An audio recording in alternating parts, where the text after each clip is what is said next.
يا جماعة، معقول الذكاء الاصطناعي يوصل لهالدرجة؟ لدرجة يبلش يفوت معنا على المطبخ؟ هالمرة كنت عم قرر أعمل كيكة السبع معالق، وكان بدي وصفة ناجحة، فقلت الذكاء الاصطناعي عم ينجح معه كل شي، ومو معقول كيكة السبع معالق ما تنجح.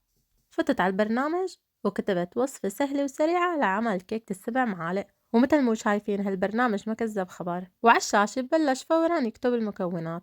حط له 7 معالق دقيق و7 معالق سكر، 7 معالق حليب، و7 معالق زيت، وكتب كمان 3 بيضات، معلقة صغيرة فانيليا، ومعلقة صغيرة بيكنج باودر، ورشة ملح. وبلشنا نشوف الطريقة. بالخطوة الأولى كان لازم نحمل الفرن على 180 درجة مئوية، ولازم نمد الصينية اللي بدنا نخبز فيها الكيك بورق الزبدة. بالخطوة الثانية خفق البيض والسكر حتى نحصل على خليط رغوة. رح نبلش بتكسير 3 حبات بيض،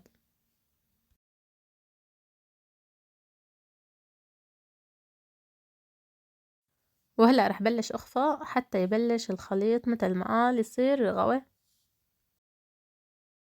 بعد ما خفقت البيض شوي رح بلش ضيف 7 معالق سكر. رح نحط المعلقة الأولى، معلقة تانية، وهي الثالثة، وهي المعلقة الرابعة، المعلقة الخامسة،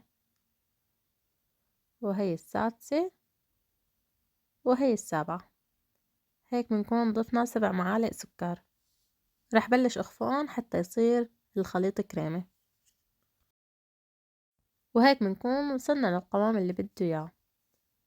كان لازم بالخطوة الثالثة نضيف الحليب والزيت والفانيليا ونضل عم نخفق. هلأ رح بلش ضيف 7 معالق حليب. هي أول معلقة، تاني معلقة، تالتة، والرابعة، هي 5، 6، وهي 7. الحليب لازم يكون بدرجة حرارة الغرفة، بس هو ما ذكر هالشي. وهلأ رح ضيف 6 معالق زيت نباتي. حطيت أول معلقة، تاني معلقة، وهي 3، 4، 5، 6، وهي 7. وبعدين خفقهم كلهم مع بعض ليندمجوا. ولازم كمان نضيف معلقة صغيرة فانيليا، وبعدها خفق كل المكونات ليندمجوا. وهيك بنكون خلصنا الخطوة الثالثة. بنروح للخطوة الرابعة. لازم نبلش نضيف الطحين والبيكنج باودر ورشة الملح ونخفقهم كلهم مع بعض. رح بلش كمان نضيف 7 معالق طحين، وهلأ كمان لازم نضيف 7 معالق بالضبط. حطيت معلقتين وهي 3 معالق، هيك بكون صار 4 معالق، 5، وهلأ 6، وهلأ بنضيف المعلقة الأخيرة.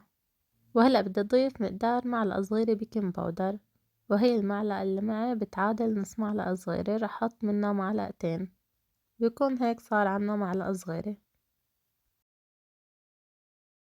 وبالآخر منضيف رشة الملح. وطبعا بالوصف اللي عطاني إياها ما ذكر إن الطحين لازم ينخل، بس هي الخطوة ضرورية كتير بوصفات الكيك، فكيف ما لازم ننخله. أنا هون نخلت الطحين ورح بلش هلأ خفق. نذكر كمان خفق كل المكونات بعد ما نضيف الطحين حتى تتداخل. المفروض الطحين يتقلب تقليب وما ينخفق بالخفاقة. رح نكمل معه لنشوف النتيجة بالآخر كيف رح تكون. لازم نكمل الوصفة مع بعض للآخر لنشوف درجة الذكاء لوين موصلة معه كمان بالمطبخ. هيك الخليط اتجانس. بنروح للخطوة اللي بعدها. هلأ لازم نسكب العجين بالصينية. هون أنا مديت ورق الزبدة ودهنتها كمان بالزبدة وصبيت الخليط بالصينية. هيك الخليط جهز. فورا رح نروح على الخطوة اللي بعدها. تركنا ندخله مباشرة على الفرن. نسي يقولنا إنه لازم الخليط يتفرغ من الهواء، والصينية لازم تنترك من 25 ل30 دقيقة، أو فينا كمان نتركها لتستوي وتصير ذهبية اللون. الخطوة السابعة كان عن اختبار الكيكة بواسطة عود خشبة أو بالسكين، وبنشوف إذا كانت نظيفة، فهيك الكيك رح يكون صار جاهز. بالخطوة الأخيرة لازم نطلع الصينية من الفرن، ولازم نتركها لتبرد كم دقيقة قبل التقديم. وأنا متل ما شفتوا عملت كل شي قالي عليه. اجيت ولا بدي بلش تقطيع هالكيك، ولا بتطلع فيها هيك وبشوفها كاشة. قلت خلص ما علينا، رح كمل معه وسعره وكمّل تقطيع. رح نشوفها من جوا كيف رح تطلع. وهي القطعة طلعت هيك شوفت عينكن. ما بعرف شو الغلط اللي صار، انتو لازم تكتبولي بالتعليقات وتعطونا رأيكن. بصراحة طعمها كان طيب، بس ما بعرف كيف تحسوها هيك معجنة، ليش هيك خفست فجأة كمان لازم نعرف. على كل حال ما رح احكم من اول وصفة على الذكاء الاصطناعي، لازم اختبره باكتر من وصفة ومكمل ان شاء الله بوصفات تانية. فيكن تطبقوا نفس الخطوات ونفس الوصفة وتخبروني بالنتيجة اذا كانت ناجحة ولا لا.